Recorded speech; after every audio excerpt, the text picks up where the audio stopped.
And Sarge here with a little car life, van life, mobile living, whatever you want to call it, discovery. Anyway, at this here in this car, my mom gave me this Toyota Camry, um, and anyway, I still got the van and everything, but that'll be what I'll be taking on trips. But I was noticing, it would be kind of cool to be able to camp in this thing too, to have like a backup camper and stuff, and obviously what we talk about doing is a no build thing. So definitely, like, my other thing was like, um, a super build one where I did everything, including like cutting off parts of like the roof. But anyway, which I'm going to show later. But um, but as far as a car, yeah, since this thing is more like a vehicle that would actually be good for resale, where the van wouldn't be good for resale. And let me sit up a little bit here.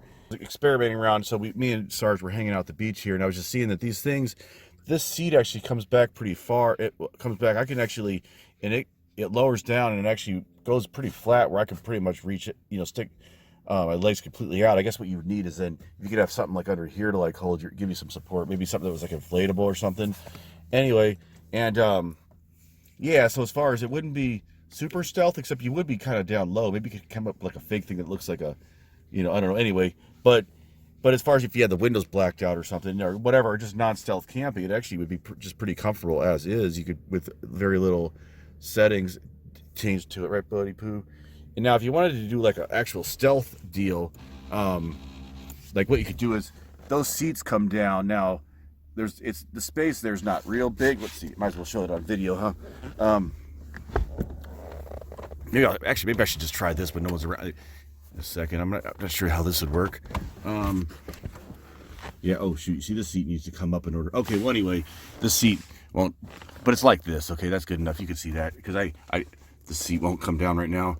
But anyway, you could actually sit in there. Now this, if you had a way of like maybe a quick way of just taking those seats off, and then you could like lay that way. You could put your feet in there, and I think you could sleep if you wanted like a more stealth sleeping situation. Then you could either have, obviously you'd have to have these back windows blacked out, and then maybe have a curtain here. Or what I was thinking would be really cool is do something like have like something where it's just like a big, like looks like you got a big box in the back seat, but it's really like hollowed out. That might be a pretty good stealth thing.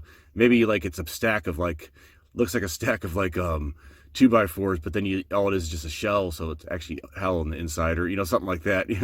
Some kind of like ultra like stealth type deal. So anyway, so that's kind of cool. I'm seeing that this could be good, good for like a backup stealth vehicle. Like if I ever, obviously this whole channel is kind of like about the stealth concept and stealth vans and stuff, although it's more of a hobby. Although I do think a lot about like what I would do if it would ever became, for real, like a full-time thing. So it's not a bad thing to build these skills up and maybe even help other people. I still feel kind of like I guess what do you call it, like a kinship or kind of, or I don't know, kind of like like a like part of the van community in heart, where I just feel like okay, like connection with the people, like all the people sleeping in vans, whatever the reasons, as long as and there's good ones and bad ones of all, but if it's ones who has a good attitude and they say I'm going to be in the van and be like a a respectful person, not cause people trouble, and support myself, and not leech off other people, because that's a bad way too. I mean, because that's we've all probably had some people who, like,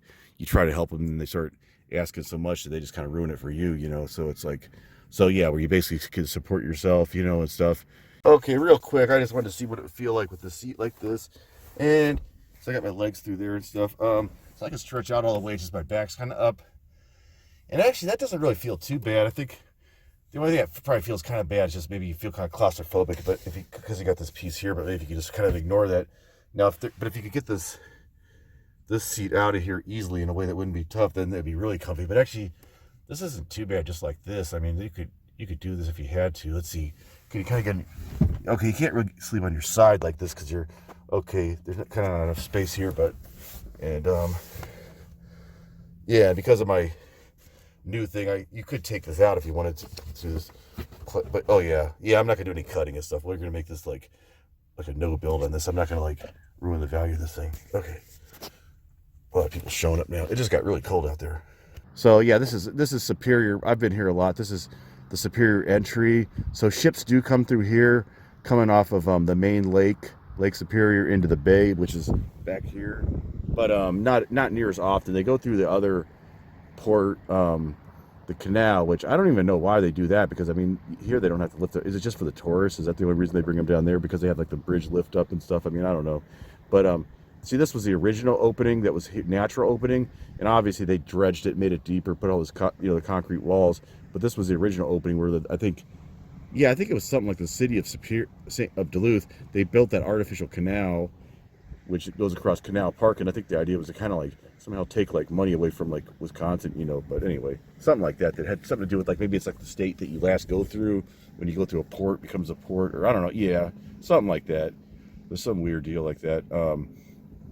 Anyway, oh, well, it's getting off the track. But anyway, yeah, just enjoying, having a fun time sitting here with Sargy Poo, my best buddy, and yeah, he had a really good time at the beach now, and it just kind of shows maybe one of the things I like about vehicle life, van life, car life. The idea of like is, I mean, you're mobile, so you can get yourself in a really nice location, but not necessarily always in a nice location. But just kind of like, it's kind of like recreating home wherever you are. Kind of like, maybe you can think about it kind of like you find home for a second. So for that second, like when nobody can see you in that spot and there's nobody around, then maybe you have kind of like your own little world for a second. It's kind of like creating your own world, with the Sarge, and Sarge, he's just loving this, being in here. Hey, buddy. Yeah. No, anyway, so yeah, this is nice car. One thing I've noticed is now all the stuff that I don't have in my van, like when I come to the beach, it's like, oh, stuff like, any, besides like whatever I have, like, oh, heartburn, oh, I got some Tums or something, I mean, I have like the van like well stocked with all like the necessities, much more that I would be hard to do in a car unless I wanted to really put a lot of work into it. But even so, it start being too. So the van might be better, yeah, once you get to a certain location. Obviously, yeah, I got more amenities, but as far as like going light, going traveling light, just kind of going, zipping around, kind of like in the shuttlecraft. If like the van was like the kind of like the main, like the Enterprise, and this is like the shuttlecraft, but except, I mean, I don't know, that's not really a good analogy because it's not like it's an RV. I mean, it's just, the thing is too, is if I was to live, like, ever did live, like, I'd probably, if I ever was like living full-time in the van, I'd probably be like living in Duluth most of the time in the summer and stuff, and when it's not, maybe not just an extreme cold, and then I would probably, and then I could, a lot of times during the day drive around the car, maybe, if depending on where I'm going, and just and then just leave it, move it around a little bit, which is no problem. It's a car. They're not looking for a car. They don't care if it's parked at night. Obviously the windows are all open. They know nobody's in it, so I mean, the windows aren't, when they're not blacked out, and then but I know enough people here too. I got kind of like my friend base here. Well, I got enough people that I could find somebody who'd let me like just park the car like on their at their house until park the car at their house until I guess people don't like I parked like this. I'm just trying to get out of the sun, but I can barely make this curve here. Okay, anyway, where I could park, if I go out of town, park the car at their house, and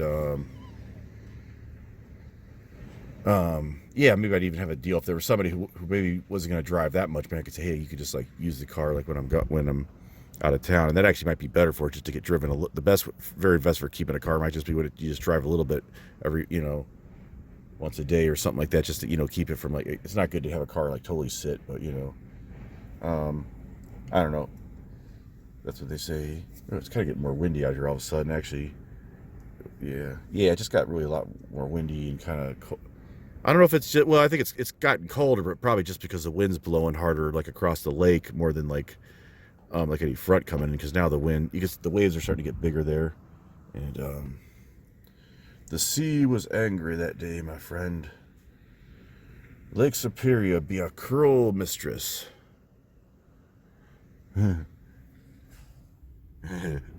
Started sighing at my impressions here.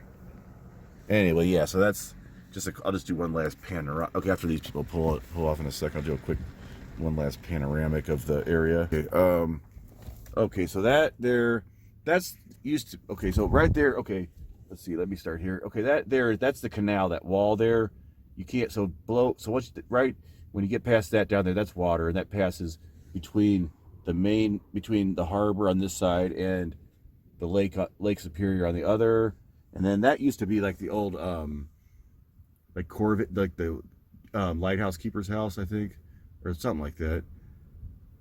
And it's been empty for a long time. And then okay, there's the road there, and then okay, there's like trees and that. There's like a nice wooded section that's near the end of this, near this end of this peninsula that we're on. It's like a big. So when you go driving out of here, you got to go down a big peninsula to get back onto the mainland there.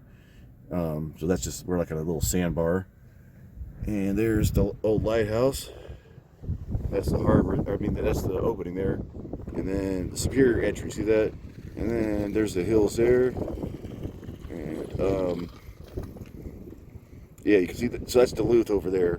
Okay, like right where that lady's biking there, up to that hill there. If you can see all those buildings there, that's Duluth. That's the hillside of Duluth, which is actually where I live.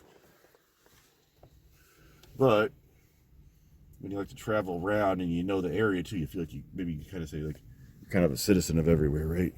Yeah. Hey, buddy, one last shot, Sergeant. Oh, yeah. Mm-hmm. All right.